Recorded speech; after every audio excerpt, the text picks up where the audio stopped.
తెలంగాణలో బీజేపీకి కొత్త అధ్యక్షుడు ఎవరైతారు, తెలంగాణలో బీజేపీ ఎట్లాంటి రాజకీయం చేయబోతోంది అనే వాటన్నింటికి ఇవాళ సమాధానం దొరుకుతుంది. ఎందుకంటే ఇవాళ రాష్ట్ర అధ్యక్షుడి ఎన్నికకు నామినేషన్లు ఉన్నాయి. నిన్న నోటిఫికేషన్ వచ్చింది, ఇవాళ నామినేషన్లు వేస్తారు.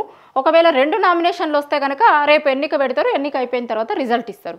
అయితే మామూలుగా అయితే బీజేపీలో 2-3 నామినేషన్ లేసుడు ఎన్నిక జరిగేది అనేది ఎప్పుడు ఉండదు.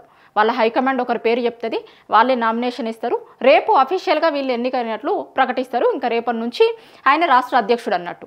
సో ఏదో ఒకరోజు అఫీషియల్గా ఛార్జ్ తీసుకుంటారు, తీసుకున్న తర్వాత బీజేపీకి కొత్త అధ్యక్షుడు ఆయన అవుతాడు.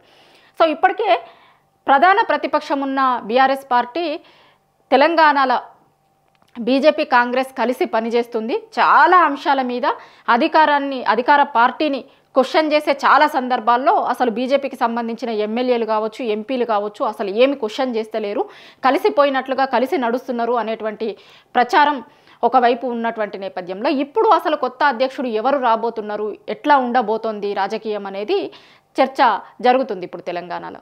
గతంలో చాలా రోజుల నుంచి వాళ్ళు బీసీ అనే నినాదాన్ని ఎత్తుకున్నారు, బీసీకి సంబంధించిన వాళ్ళే అధ్యక్షుడు అవుతారు అనేటువంటి చర్చ తెలంగాణలో చాలా రోజుల నుంచి నడుస్తుంది.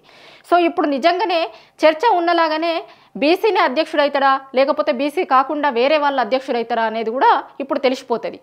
నిజంగా బీసీని అధ్యక్షుడిని చేస్తారా, లేకపోతే కేవలం చాలా రోజుల నుంచి మాటలకు మాత్రమే పరిమితమైంది, అధ్యక్షుడు వచ్చేసరికి వేరే వాళ్ళు వచ్చిర్రు అనేది తెలుస్తుందా అనేది సాయంత్రానికి తెలిసిపోతుంది. ఇవాళ బీజేపీకి కొత్త అధ్యక్షుడు ఎవరు రాబోతున్నారు, వాళ్ళ రాజకీయం ఇంకా తెలంగాణలో ఎట్లా ఉండబోతుంది అనే చాలా ఇష్యూస్ మీద ఇవాళ సాయంత్రానికి క్లారిటీ వచ్చే అవకాశం ఉంది.